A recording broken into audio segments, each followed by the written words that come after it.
ಕಳೆದ 24 ಗಂಟೆಗಳ ಪ್ರಮುಖ ಸುದ್ದಿಗಳು ಕೇವಲ 2 ನಿಮಿಷಗಳಲ್ಲಿ. ಇಂದು ಮಾರುಕಟ್ಟೆ ದಿನದ ಗರಿಷ್ಠ ಮಟ್ಟದಿಂದ ತೀವ್ರ ಇಳಿಕೆ ಕಂಡಿದೆ. ಸೆನ್ಸೆಕ್ಸ್ 400 ಪಾಯಿಂಟ್ಗಳಷ್ಟು ಇಳಿದು ನಿಫ್ಟಿ 24,300ಕ್ಕಿಂತ ಕೆಳಗೆ ಬಂದಿದೆ. ಈ ಇಳಿಕೆಗೆ ಲಾಭ ವಸೂಲಿ, ಕೆಲವು ಕ್ಷೇತ್ರಗಳಲ್ಲಿ ದುರ್ಬಲತೆ ಮತ್ತು ಜಾಗತಿಕ ಎಚ್ಚರಿಕೆಯ ಸೂಚನೆಗಳು ಕಾರಣವಾಗಿವೆ. ಅಮೆರಿಕ, ರಷ್ಯಾ ಮತ್ತು ಇರಾನ್ ತೈಲದ ಮೇಲಿನ ನಿರ್ಬಂಧ ಸಡಿಲಿಕೆಯನ್ನು ವಿಸ್ತರಿಸದಿರಲು ನಿರ್ಧರಿಸಿದೆ. ಇದರಿಂದ ಭಾರತ ಸೇರಿದಂತೆ ಕಡಿಮೆ ದರದಲ್ಲಿ ತೈಲ ಆಮದು ಮಾಡುತ್ತಿದ್ದ ದೇಶಗಳಿಗೆ ಪರಿಣಾಮ ಬೀರುವ ಸಾಧ್ಯತೆ ಇದೆ. ಭಾರತವು FY 2025-26 ವರ್ಷದಲ್ಲಿ $860 ಬಿಲಿಯನ್ ದಾಖಲೆ ಮಟ್ಟದ ರಫ್ತು ಸಾಧಿಸಿದೆ ಎಂದು ವಾಣಿಜ್ಯ ಸಚಿವ ಪಿಯೂಷ್ ಗೋಯಲ್ ತಿಳಿಸಿದ್ದಾರೆ. ಇದು ದೇಶದ ವ್ಯಾಪಾರ ಸಾಧನೆಯಲ್ಲಿ ಮಹತ್ವದ ಮೈಲುಗಲ್ಲಾಗಿದೆ. ಸೆಬಿ ಕಂಪನಿಗಳಿಗೆ IPO ಹೊಸ ಇಶ್ಯೂ ಗಾತ್ರವನ್ನು ಬದಲಾಯಿಸಲು ಹೊಸ ಡ್ರಾಫ್ಟ್ ದಾಖಲೆಗಳನ್ನು ಸಲ್ಲಿಸದೆ ಅನುಮತಿ ನೀಡಿದೆ. ಆದರೆ ಇಶ್ಯೂ ರಚನೆಯಲ್ಲಿ ಯಾವುದೇ ಬದಲಾವಣೆ ಇರಬಾರದು.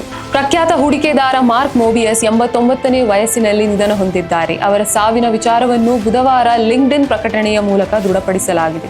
ಅವರು ಸಿಂಗಾಪುರದಲ್ಲಿ ನಿಧನ ಹೊಂದಿದ್ದು, ಸಾವಿನ ಕಾರಣವನ್ನು ಬಹಿರಂಗಪಡಿಸಲಾಗಿಲ್ಲ. ಇದೇ ರೀತಿಯ ಕ್ವಿಕ್ ಅಪ್ಡೇಟ್ಗಳಿಗಾಗಿ ಈ ಕೂಡಲೇ ಫಾಲೋ ಮಾಡಿ.